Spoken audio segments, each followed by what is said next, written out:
webinar on navigating the new CMMC rules. My name is Philip Denny, president of the US GovCert, which is a platform for helping those in the DIB safely their certification documentation. We can be reached at usgovcert.com. And again, we have three fantastic guests here for you today. Robert Ashcraft, CEO of CMMC Solutions, Steve Palamara, Vice President of Lifeline Data Center, and Chris Haigh, CEO of Mercat Cyber. The way that we are going to conduct this webinar today, essentially it's going to be a panel where the panelists will give you kind of an overview of who they are and how they believe you can more easily navigate the CMMC rules. Then we'll open it up for questions, but feel free to raise your hand at any time throughout the presentation, and or guests will respond, or panelists will respond to you. So thank you very much. I know I'm going to turn it over to Robert now, and Robert can give you a more in-depth detail of his long experience in this space.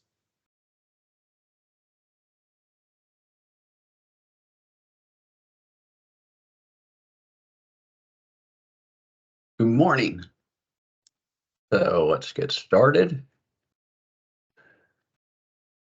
So with CMMC Solutions, I'm going to give you a perspective as far as my viewpoint with CMMC and the new ruling.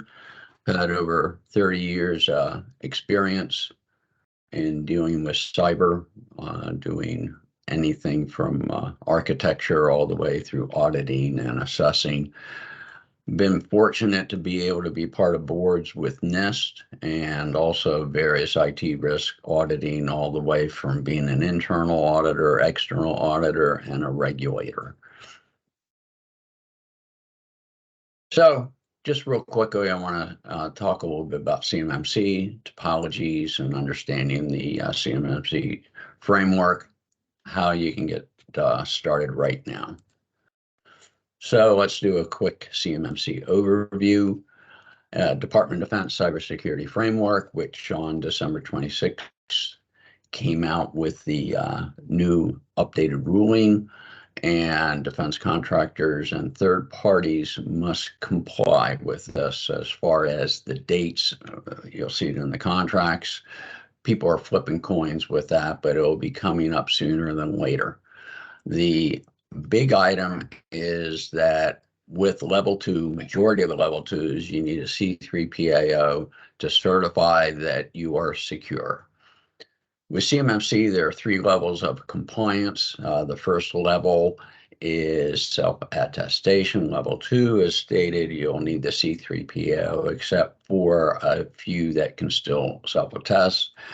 And then with level 3, that's where the DoD will come in and do the certification. And again, CMMC is basically based on the 800-171 topologies. Yeah. So the framework, it's a defined structure used to secure your networks and computer systems. And again, this is all to keep the security threats thwarted from your environment so that adversaries cannot gain the information that you're developing. Now with controls, this is where people have had a lot of commentary on everything. Some people go literally word by word language, but I see communicating with the contractors in English is a better way of being able to help them see what CMMC really is. So I don't use the NIST families when I talk with the contractors. For example, I have families, my families are users, training, logging, configuration, maintenance, physical. cetera. And I have an example here where I use users. And as you can see with the users, you're going over 1, 2, 3, 4, 5, 6, 7, 8 different NIST 171 families. That's because they talk about users in all those. And my viewpoint is if you're talking to any of the contractors, they probably are not familiar or very little familiar with the 171. So I talk to them in English and I let myself and my team do the background interpretation to the controls. So to understand the new ruling, one big item that I noticed and other people have talked about, you can't no longer just check the box every 3 years. You have to have an annual attestation from your C level. The other issue that has always been a big issue with CMMC is how does CUI apply to my organization, or where is it? And it's a continual battle that everyone is dealing with. And it's really going to start with the people who write the contracts. They have to be able to do a good job in denoting what areas of the contracts really have CUI, FCI, so that you can properly protect the CUI. And again, threats are constantly changing. How many, almost every, I don't know about every day, but every week someone gets hacked. There was, I think, where I see the FNF bank had exposure, 1.3 million customers, and that's a bank, but we see it also in all other organizations. With the control understanding, one thing I hope we can cover is about inheritance and mitigations. With it, one, nobody's perfect, and in the manufacturing environment, mitigations will occur. And lastly, about certification avenues are changing. We have a new ruling. So how do you get certified? How it is, it's still up in the air. Now, my viewpoint on how to get started is that one, if you know of any POAM, start working on them right away. Because if there's something that may take time because of cost and implementation is known POAMs. Then go and make sure that you perform a pre-assessment so that you at least have a rough understanding where you're at. And it would be a good idea to get somebody to help you with it that is certified. Then you can start, after you've had your assessments done, make sure that you start your attestation and continuous compliance. CMMC doesn't stop once you get the certification. It's ongoing. Like we said, it's an annual certification. So make sure that monthly, annually, whatever the controls you're working on, you have attestation and continuous compliance, and organize, organize, organize. So be able to say I'm ready for certification. So I'll hand it back over to you. Thanks very much. That was very good. One of the things that everyone on the call may not be familiar with the language POAM or what have you. Could you explain what that is to the audience?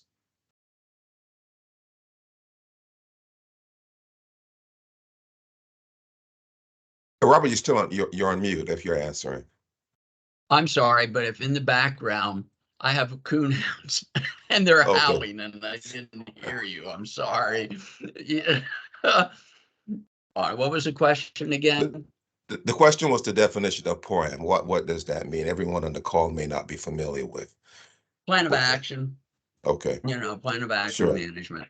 So to Sure. be able to take, you don't have MFA, for an example. So you want with that MFA, go in, have a plan of action and manage it and be able to have a date. Okay. That you have where you will be able to accomplish that. And again, with the CMMC, if you get assessed, you have 180 days to be able to get that POAM cleared. Okay.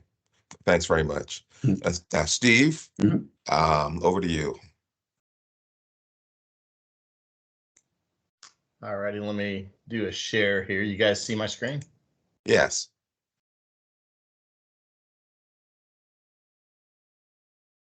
Still up? Yeah.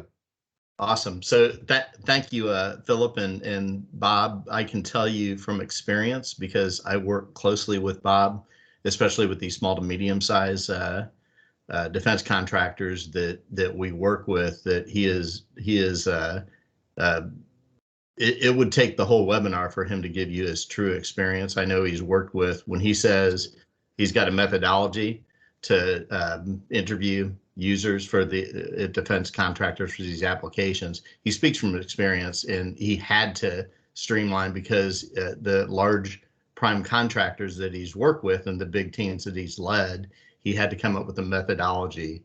Otherwise, they would still be working on it today. And so, I mean, he's been in environments where he's interviewed hundreds of thousands of users, and gone through hundreds of applications. So I just wanted to clarify that piece before I got into my to mine.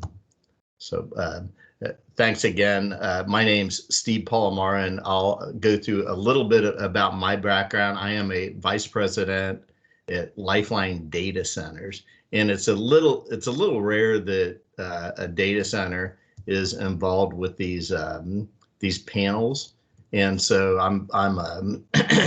we're a little bit different from that perspective. And what we have is I'm the vice president over the CMMC Fast Track solution. And a little bit about my background: I'm a technologist by nature. I have a BS from in computer science and mathematics from Purdue. I'm an infrastructure engineer. I have application development and database architecture background. So I'm a technologist, and I've also served as a president and founder of early on in my career, I had a managed service provider, MSP, tier 1 through 3 support, server workstations, a VAR, Microsoft VAR, different levels from that perspective. And so I understand what it is to own and operate a business, and the difficulties that companies are going through trying to become compliant. You know, one of the things when you start to look at these rules and regulations, and as a business owner apply them into your company, you as a business owner take a step back, and you really don't want to impact your culture and your personnel, your employees. So you want to have minimal impact. It needs to be seamless, and it's very difficult to achieve that with the amount of policies and procedures that are laid out in 800-171.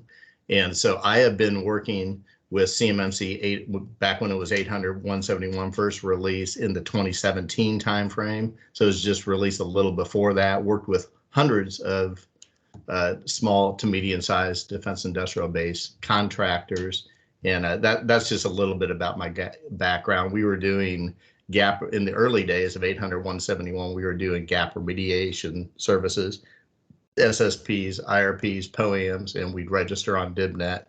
They'd be compliant. So that's a little bit about my background. As far as the rules concerned, I'm going to keep it at a high level, but I thought there were some interesting nuggets in the rule.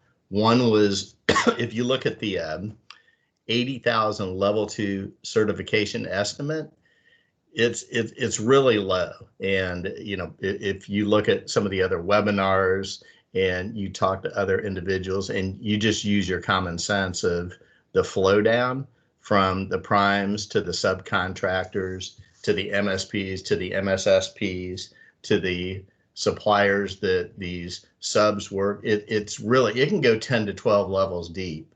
The 80,000 is just a 2 or 3 level. So we think it's much bigger than that personally. The second point is, I thought this was very interesting. It states in the rule, or the part of the timeline, and Chris is going to go into this in more detail and the ramifications, but there was an Inspector General report in 2019. And the findings were that 800-171 by defense contractors was mostly ignored by the contractors. That was in 2019. right? And then 2020, and Chris is going to do the timeline, CMMC comes out, probably no coincidence that they're saying self-attestation, trusting that they'll follow the 800-171. That's not working. So we need something more formal. Now in 2022, you would think that after 2 years, 3 years have gone by, that it would have, excuse me, it would have gotten better. And in 2022, they found the same thing, mostly ignored by contractors. So ramifications are, it goes into the False Claims Act and some other things. And I know Chris, I've seen his slides, he's going to go into that in more detail. But I found that intriguing that even in 2022, it was the same types of findings. The third piece I thought was interesting is ESP, so external service providers, and those are MSPs and MSSPs. The language in the proposed rule is that it is such that it appears that they need to have their certification in place before a defense contractor can get certified. So there's a flow down. So it looks like by that, the MSPs and the MSSPs will need to be first in line. And knowing how these MSPs, I work with a lot of them. I actually worked for one for 5 years prior to joining Lifeline.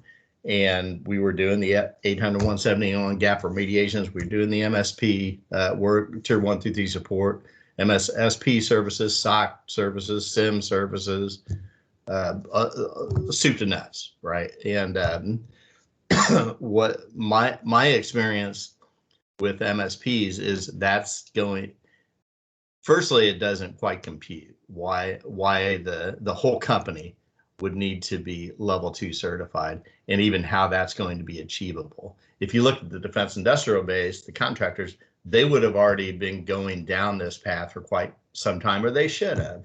They should have already followed a SPURS score. How do MSPs follow a SPURS score? They don't even have that avenue. So there's going to have to be some kind of give and take there. I don't know what it's going to be. Maybe Chris or Bob have a better opinion on that, but something's going to have to give there. That's going to have to be clarified. And I imagine in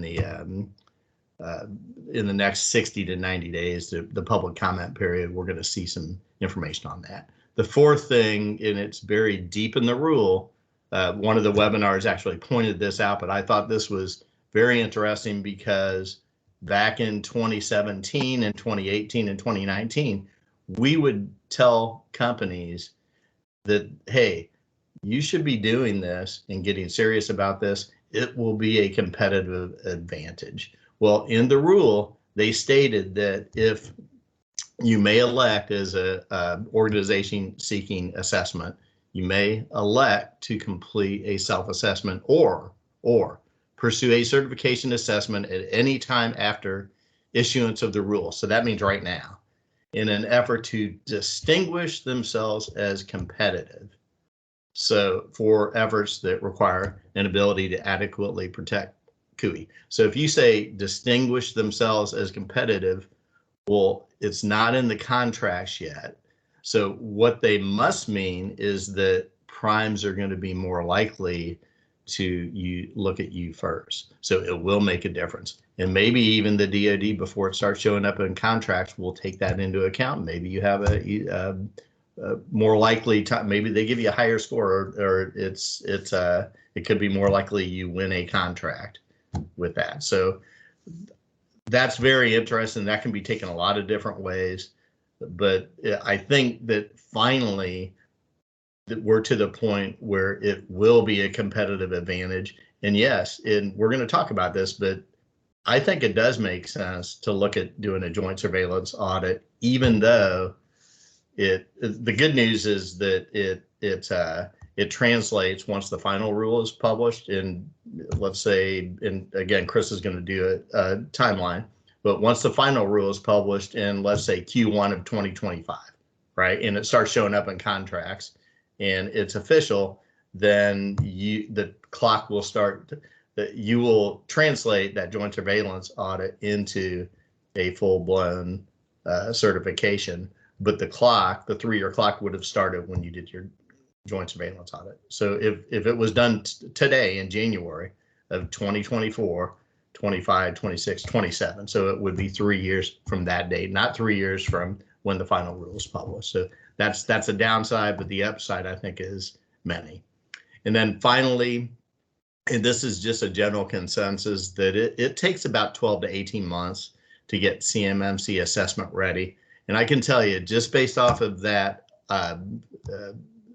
that second point there about the IG reports, even back in 2022, a lot of these defense industrial based contractors, defense contractors, have been ignoring 800, 171 and giving it minimum. So it's almost a restart for a lot of them. So that 12 to 18 months, we're looking at a year and a half from now, a huge bottleneck of companies that have been working on this that are now queuing up for assessments. And there's going to be supply and demand for C3PAs, lots of different factors.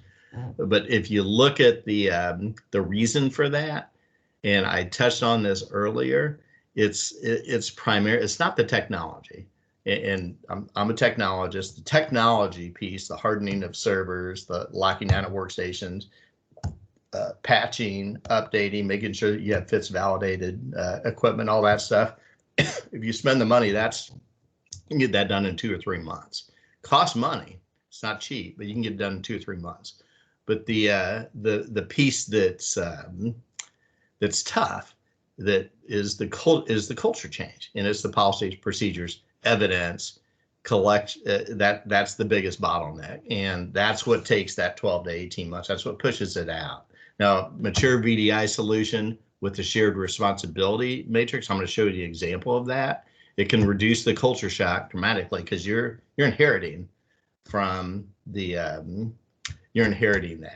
that shared responsibility or inheritance matrix from a VDI solution or a virtual desktop solution, and enclaves can get you there in half the time and cost.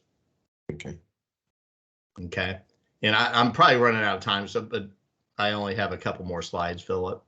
Sure. So this is an example of our VDI solution, and I'm just going to touch on this. It's a soup to nuts solution. If you look at the left side of the slide, secure enclave, inheritance matrix or shared responsibility matrix, a GRC, government risk compliance, CMMC platform, awareness training, SIEM, 24/7 SOC backup, antivirus, vCISA resource pool. It's all included. You guys are going to get a tape of this, so you can kind of ingest this, but we're sitting in the middle as a compliance as a service model to push out our compliance. We're DISA, impact level 5, high trust, ISO 27001, 1718, pretty much ISO everything, SOC. We have all the compliance already in our data center, and we're able to push that out to the customers. And then this is, I've heard a lot of people talk about inheritance matrix and shared responsibility matrix. I haven't seen anyone actually show one in any of these revenues. So I just wanted to pop this up. This is one of our iterations, and it shows customer responsibility. If you go full-blown VDI, you move all your CUI over to the data center, and you're running your desktops virtually. You're launching virtual desktop and client sessions out of the data center, accessing CUI, and launching your email sessions with encrypted email, all of that. Then we're talking about 17% or 18 controls is all that your responsibility. The rest is either lifelines, 60%, or your cloud service provider. It doesn't have to be Lifeline, but we are a private cloud service provider. And we're also an ESP or external service provider. So we're a hybrid, we're both. And then 24% or 26 controls are shared. Okay. And then finally, this is a cost analysis. Everything above the yellow line, the $1,500 a month, which is the VDI session, you're getting all that from this compliance as a service model from us. This is a 5-user enclave. On the left side, if you tried to build it all on premise, if you look at the bottom line, you're talking about maybe about a third of the cost to go full-blown VDI. And that is it. There's my contact information, and I'll hand it back over to you, Philip. Thanks very much. Wonderful presentation. And we're going to make all the slides available after this to all the attendees. So Chris, it's over Yes, to sir. you. You've got wonderful, deep experience in this field. So tell us a little about yourself and what you think the new rules mean for the community. Thank you, Philip. Thanks for this opportunity, and I appreciate everybody that's here today to learn a little bit more. This has been an interesting and fun 2 or 3 weeks as we all started to see what this rule is about, and love to get into it a little bit. We're going to have a very brief session today, so what I would welcome is if you guys ever want to chew on CMMC stuff, give us a call. We can set up a meeting. We can set up a meeting among several parties here. This is the kind of stuff we enjoy talking about. So I welcome following up with this, because today is going to be as much of a overview as I can do, but still touch on what I think are some significant points. My background, I am a certified CMMC assessor. There some of the things that the DoD understood right away is we don't want anybody and everybody just saying, hey, I'm an expert, come to me and I'll give you guidance. And that happened very early on. It's still happening with some people. So the DoD clamped down and they said, if you want to be in this space, you need to come through us and go through a certified program that we approve of. You need to go through an exam at the end of that program that we approve of. And here is your way. That way includes 3 different accreditations. It actually has a total of 5 right now, but 3 that are kind of at the top level, and that's Certified CMMC Assessor, Certified CMMC Professional, and there's a Certified CMMC Instructor, which they still call in the provisional state because they have not finalized that program. So I've gone as far as I can with that. The final exam for that one has not been created. We were all kind of waiting on this rule to drop, and then we're going to finish that up. So there is nobody who can hold out their hat and say I've passed all 3 exams, because the 3rd one just doesn't exist yet. But that's my background as far as CMMC is involved. I first got engaged in this to write the book for what's new in the CMMC, and right in the middle of that engagement, they changed it to CMMC 2.0. So that was kind of a fun little curveball. And nobody saw it coming. This is another one of those things, and it happened with 2.02 or 2.1. 2.1 dropped kind of overnight on the Federal Register, and just a couple people were paying attention and said, hey, they published it already. And when you know it, it was a mistake, and they took down the entire Federal Register website to clean up their mistake the next day. Same thing happened with 2.0 when it first came out. It was a mistake. Nobody anticipated it, and suddenly, what do you mean 2.0? We were all on 1.0 writing books. So I've been along that entire path. I also went down the CompTIA Security Plus path for certifications. My background, I've been a geek my whole life. Went through aeronautical and astronautical engineering at Purdue, as well as Steve. Went on to specialize in patent law, went through law school, became a legislative staffer. And what fascinated me, I sat on 5 different committees, but it was really all about regulatory policy. So this is a marriage of a whole bunch of stuff that I get excited about. I tell my family if they can't sleep at night, call me and I'll tell you what I did today, because it's boring to the rest of the world. But this is kind of my gig. So you got my attention when you talk CMMC. And then more recently, I was engaged to draft Microsoft's CMMC 2.1, or we can say 2.11 implementation guide. That is, if you're in the Microsoft platform, how are you going to implement CMMC, especially for UMSPs? They're asking me to write that kind of the implementation guide that walks you from A to Z, or 0 to 110 if you're counting how many controls. I'm a CTO of 2 different firms, or I have been, and I've served as a medtech executive for decades, actually. And I'm currently CEO, kind of a side job, sorry guys, for another company, but it is also exciting. It's in the tech space, and just starting to get more exciting as well. These are all things that I'm doing. They seem to all interweave with each other, so it's definitely a field that I feel like I'm at home. So let's talk. How did we get here? This is one of my favorite pieces of news, and it had this exact image where we can see our tax dollars hard at work, because right there is China's version of our F-35. And most people, including a lot of aeronautical engineers, couldn't tell you which one is the F-35. John Bolton says they both are. former National Security Advisor.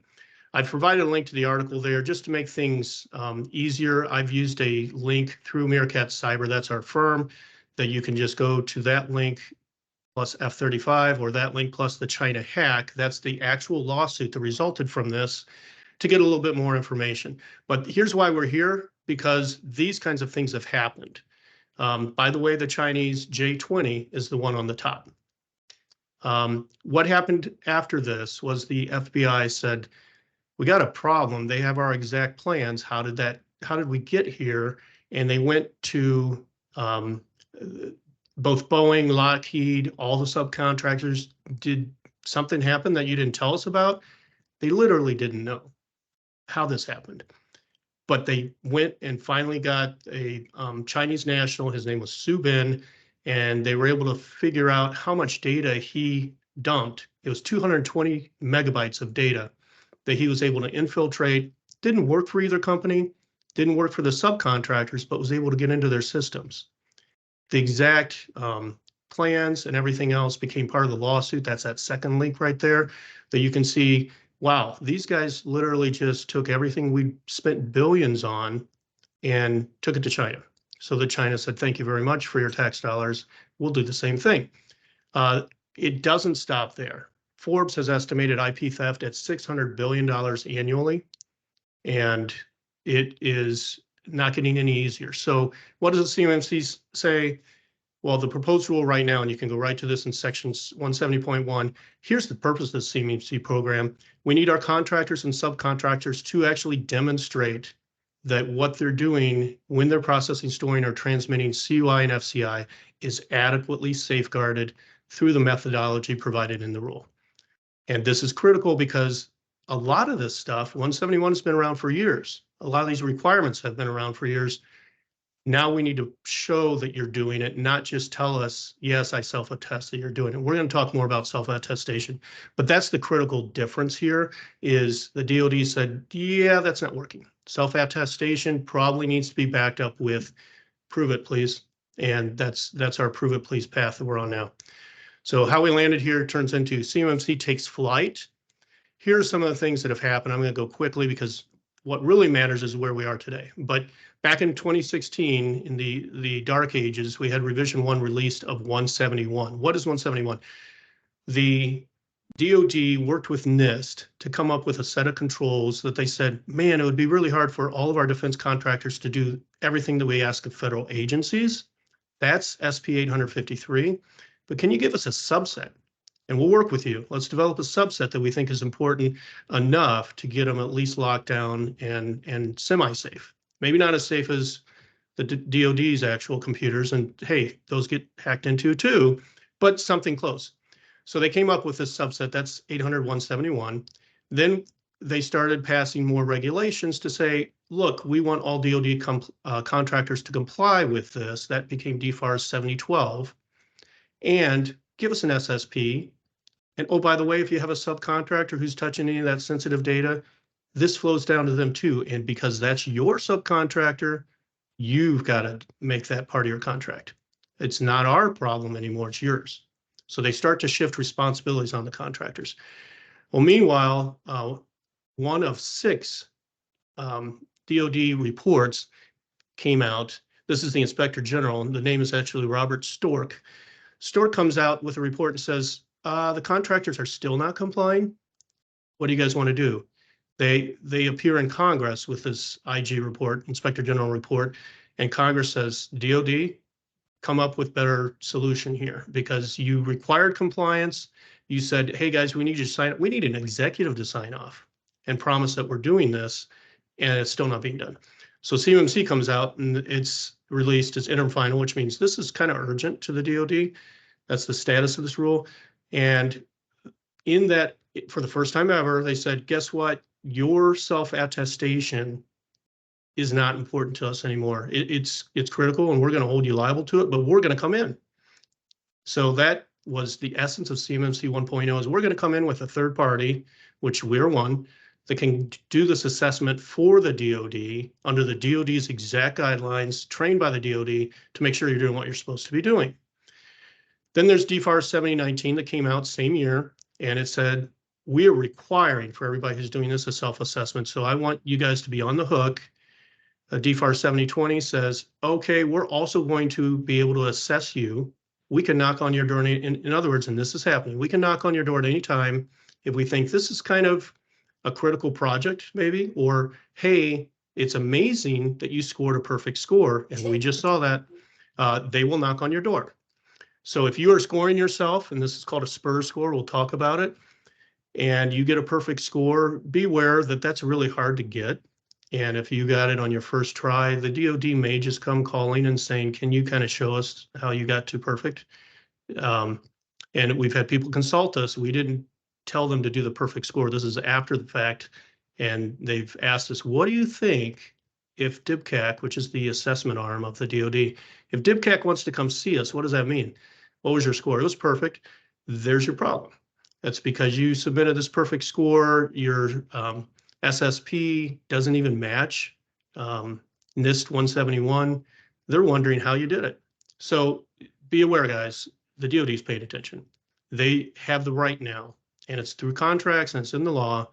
They have the right now to come and knock on your door and say, I'll be there in 5 days, and they can be there in 5 days. So as all this was happening, we got a call for third-party assessments under DFAR 7021.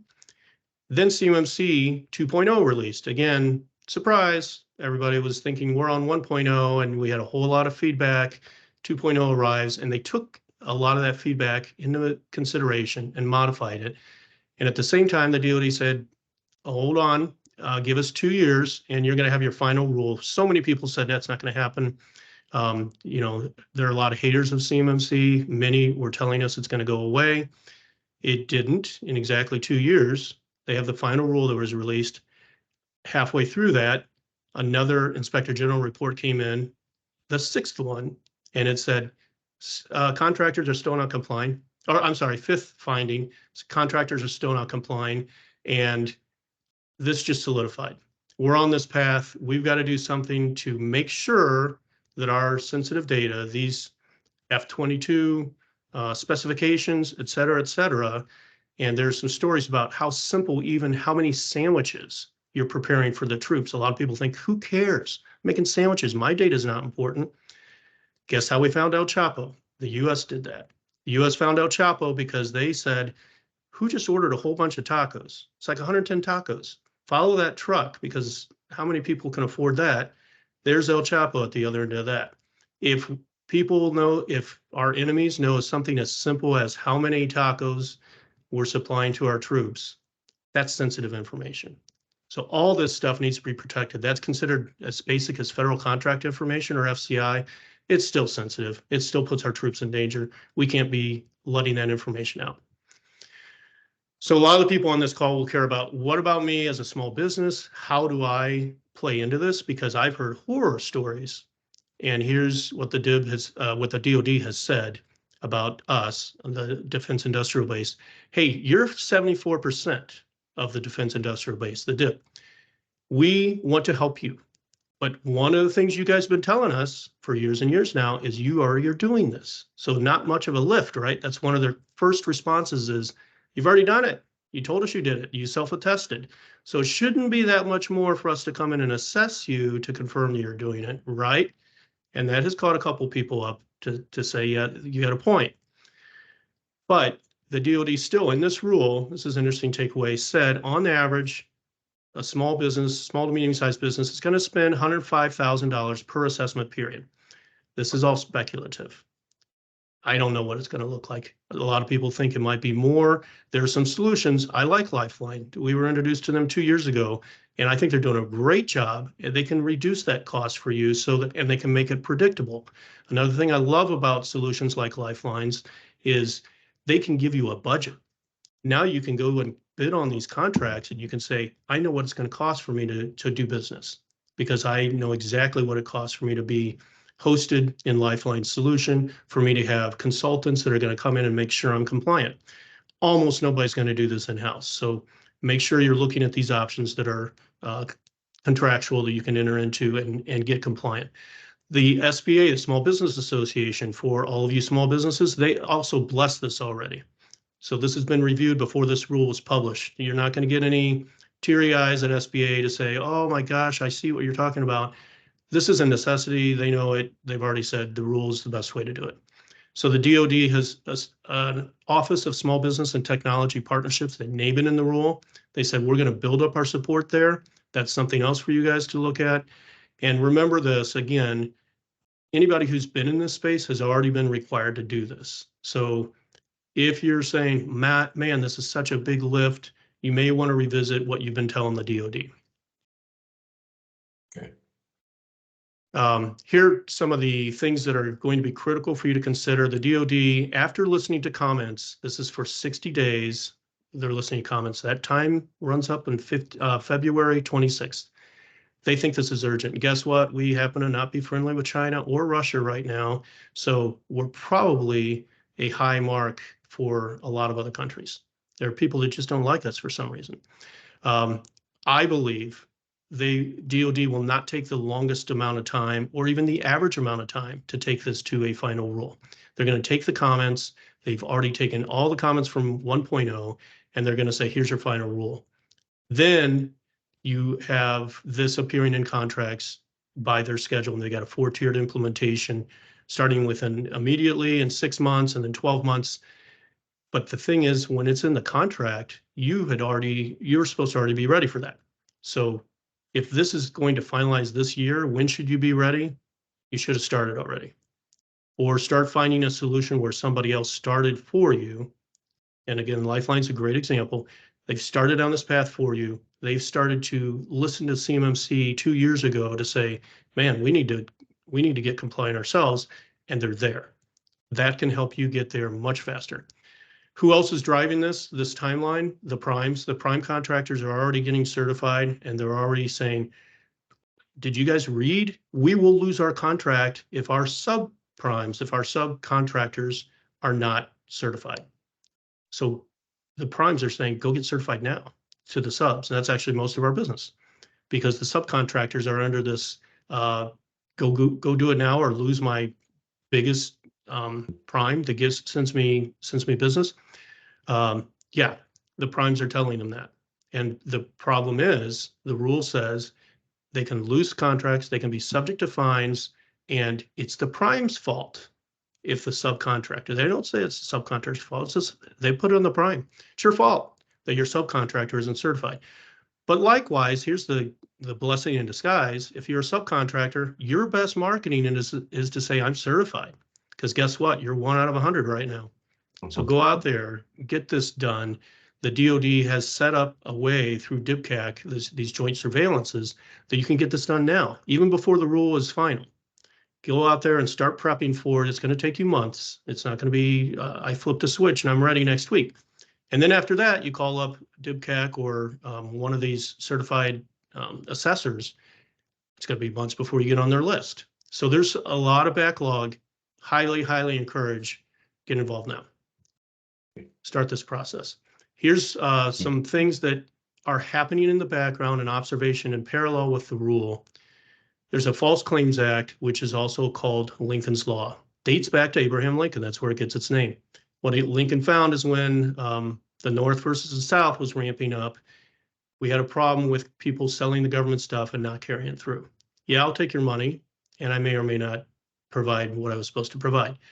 That's been around, but it's recently been given more teeth, and the DoD has started to say, don't lie to us about this stuff, and we will not only pursue you with, it could be some kind of a fine, it goes up to penalties of I'll never work with your company again, and even worst case scenario, you're in jail. You signed that form and you just blatantly knew that you were lying to the DoD, you could go to jail. So whistleblowers are happening. It happened just recently with Penn State. They get compensated for turning in their superiors or their companies that are not compliant. And then the DoD and the DOJ work together to say, Penn State or contractor, prime contractor, what happened? Why is it that somebody internally is telling us that you're not doing what you're supposed to be doing? From these false claims penalties, the DOJ has earned $2.2 billion just in 2022 alone. So imagine your company getting one of these penalties. They're huge.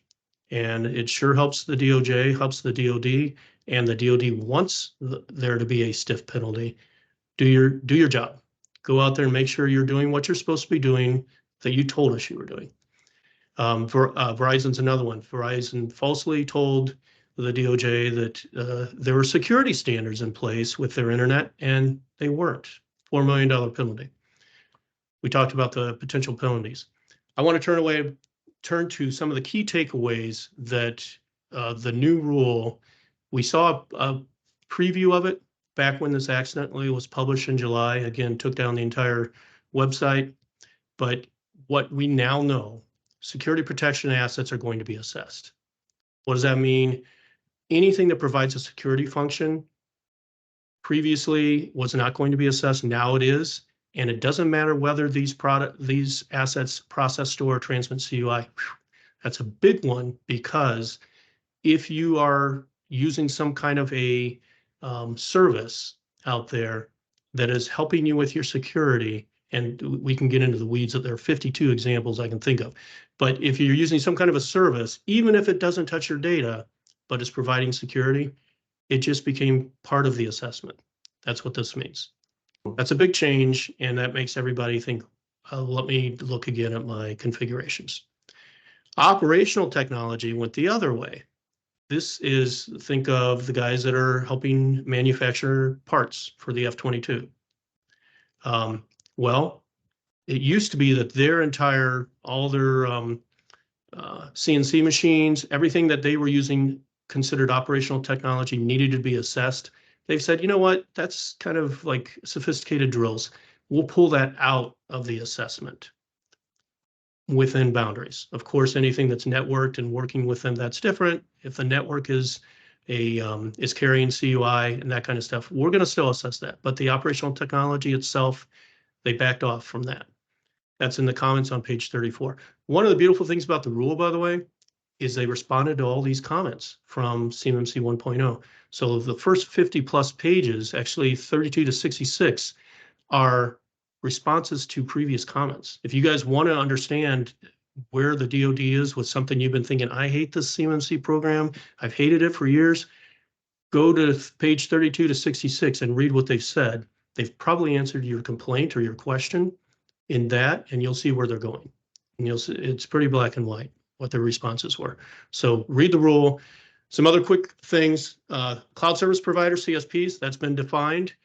And ESPs, external service providers, have been defined. Those are your MSPs. You and Lifeline, or you and your MSP, are going to be best friends. If your MSP doesn't know how to spell CMMC, you should not be best friends anymore. It's time to look for another one who is thinking about this, wanting to do this, because your MSP is now part of this assessment. They're going to have to be assessed. Steve brought that up. They're going to have to go down this path with you. If they are not willing to do that, you can't use them. It's black and white now. Comment period ends by February 26th. If you guys want to submit comments, there's a place, I've got a link.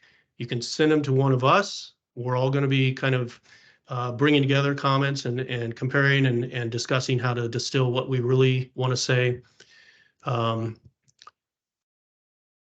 One of the most important things you can do, make sure your team's well-trained. They know what CMMC is. Look for somebody, the CyberEB website, where we all have to go through training and get certification. They have a list of everybody who's in the ecosystem.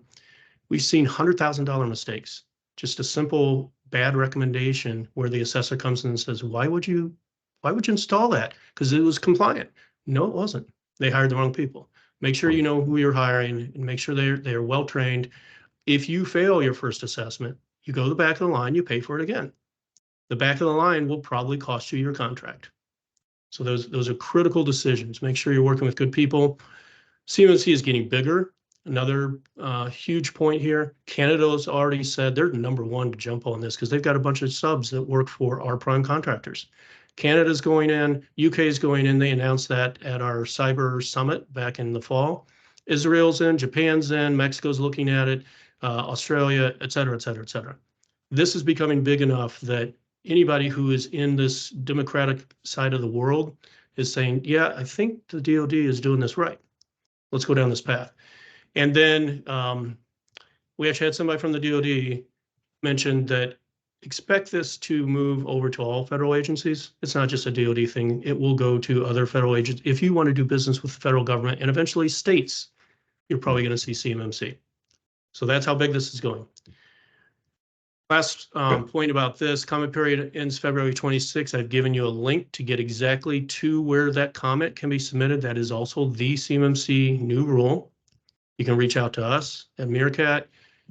There was another thing that happened in the same period of time, right about the same time this dropped. The DoD said, oh yeah, and you guys had all these questions about FedRAMP equivalency. Here's our memo.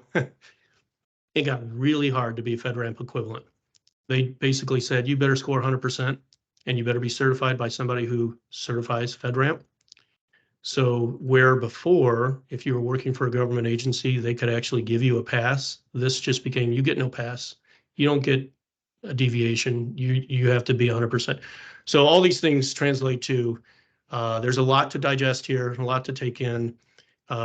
I've got two other guys from our Meerkat team. They're on the call. One of the things we bring to the table is we come from you guys. We're all geeks, but John has been a serial entrepreneur, owner of many businesses, including an MSP. So he comes with this technical networking background. Daniel, a third part of our team, comes from a DIB manufacturer. So you can't get more relevant than growing up in a family and being an active part of a company that's manufacturing for the DIB to know what your pains are. Reach out to us. We'd love to help you. Love to have you guys discuss some of the solutions. And I'm thrilled to be able to say people on this call are brilliant people. I hope you can work with them.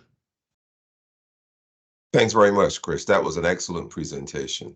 Lots of good information shared. I know we covered several topics between Robert, Chris, and Steve. We do have a few other topics. By the way, I also see that Robert's been answering quite a few questions. We're going to make sure that all those are covered. Some topics for discussion: the pros and cons of joint surveillance assessments versus waiting for the rule. You know, we touched upon that earlier. Anyone want to comment on that? Sorry, I'll just will you repeat the question? go first. Go ahead. I was just going to say I'll reiterate that doing a joint surveillance audit now, it will whatever that word is, it will reciprocate, or whatever. Chris probably knows better than I do, but it will translate once the final rule comes out into a certification. So there's no issue with doing it, right, from that standpoint. But they are saying, the language in there is it will be a competitive advantage. And then the other thing you need to think about is that 12 to 18 month time frame to get compliant. There's only a handful, like 50 of C3PAOs, right? DIBCAC is they're bottlenecked as well, right? They're the big bottleneck now in terms of getting even one scheduled. So you're going to be talking about supply and demand. I think the price is going to go up, and I think it's going to be a long line to get. So that's my thoughts. Okay, fantastic. Another question: who will survive the rule? MSPs or other service providers will struggle, I imagine. Anyone want to comment on that? I think we're going to see a thinning of the herd for sure. Okay. The cost to get compliant for MSPs, sure, they know their technology and they probably have discounts on how to set it up, but going down this path is never free. So that cost is a choice that they're going to have to make as a business decision. I've had conversations with many that have said, nope, we just don't do enough government work to go down that path. So we're seeing, and we participate in some consortiums where we just get together with MSPs and talk about what's going on. And we're seeing just a few of them pop up and say, we want to do this. And I think it makes for a better MSP, makes for certainly a more knowledgeable one. The Cyber AB has come up with training specific to MSPs and people who are in that space. So there are opportunities for them to get an education. We love to work with MSPs and help out with what we know too, but it is going to be a few. We're going to see a thinning. Okay. Yeah, I will mention, Philip, that we sell through channel partners, and our channel partners are MSPs and MSSPs that are RPOs. And so all of them are taking this seriously, and many of them are becoming clients of our fast track. So they are on, many are on the path already to become compliant through our CMMC fast track program. And so we're working on aggregating qualified MSPs for the DIB. Okay, fantastic. I know you touched on this a bit also, but CUI and FCI, and what needs to be protected and how is being marked in contracts today. For most small businesses, this is just one of the additional things that they have to, at least the management has to be concerned with. I know, for example, in contracts, Chris, you talked about the fact that, just following how many sandwiches are bought. As for example, a base has been, I don't know, buying 100 sandwiches, and all of a sudden they just made an order for 500. You know that those guys aren't eating 5 times as much, so you know that there's some activity happening there. If you elaborate a little bit more about protecting and the reasons for the CUI and FCI rules, and why is it important to protect all that information that people normally don't think of as being critical, or wouldn't think of as being critical. Right, and it really comes down to the safety of the troops and our defense. Okay. Whether it's airplane configurations. One example we heard of is if somebody could get into the person who supplies just one part to our F-22 our F-35 program, more recent F-35 program, and they move one of the apertures, one of the drill holes, 1/4 inch. Could they down our entire fleet? Yes, they could. We wouldn't have even known it. They went in there and messed with one little speck and completely downed our fleet, or maybe made an Achilles heel that only our enemy knows about, and all of a sudden we're vulnerable. Little things like that. Now that's CUI, that's sensitive data. What is the FCI? Again, the FBI uses that all the time. CIA uses it all the time. What can we get? Just little information about our enemy, like where they purchase their tacos and how many they purchase, and follow the people. Those are the basic information that most people think, what's the big risk? I mop floors. Why am I worried about, well, where you go to mop floors may be very sensitive. So everybody needs to think about the information that they're sharing. One of the controls in there is, what do you put on your website? It's one of the 110 controls. Well, the DoD does care that you're saying, I supply sandwiches to the DoD. Well, that's a bad thing to say, because now China knows, or Russia, and now they know to follow you. Let's see where you supply those sandwiches. Fantastic. This is a lot of fantastic information. We only have a couple of minutes left.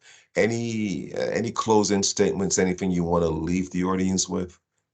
I was going to say one thing on top of what Chris just said, is that if you look at the capabilities of quantum and of AI now, the ability for quantum and AI to put together, to find the pieces, to put them together, and to figure out the whole, that's real close. So that's my only other comment there. And I'd like to end with, do look at options, do ask for artifacts from companies in validation that they got to know what 800.17 downstream companies you're working with that are trying to help you, and make sure when you seek help to get CMMC certified, that, like Chris said, they know what they're doing, and they're giving you a complete solution, not just giving you 20% and you do the rest yourself. So that's really important, that they're gonna work with you throughout the the roadmap and the journey. So that's my closing comments. Fantastic. Yeah, on my end, going through so much with the top 3 prime, and I've been asked this question from others that I'm working with, the small SMBs, is that they're afraid that mitigations don't exist, and they do. It's just, it shouldn't be an excuse, but there's got to be a solid business reason, concrete. And you put mitigations around whatever that issue is, whatever control you can't comply with because of business. It could be you have software that's 40 years old and it's important for what you're producing. And it's going to take 3 years to be able to get machinery and software programs and everything updated to be able to do it. That's real. And so, don't discount and everything, and work with your certified, assessor to really get the answer and open it up and really make sure you're covering all your bases with it and your mitigations are solid. Fantastic. Fantastic. This has been a wonderful session. Perhaps we'll do this again in a couple of weeks, especially towards the close of the comment period. So thanks very much for joining us today.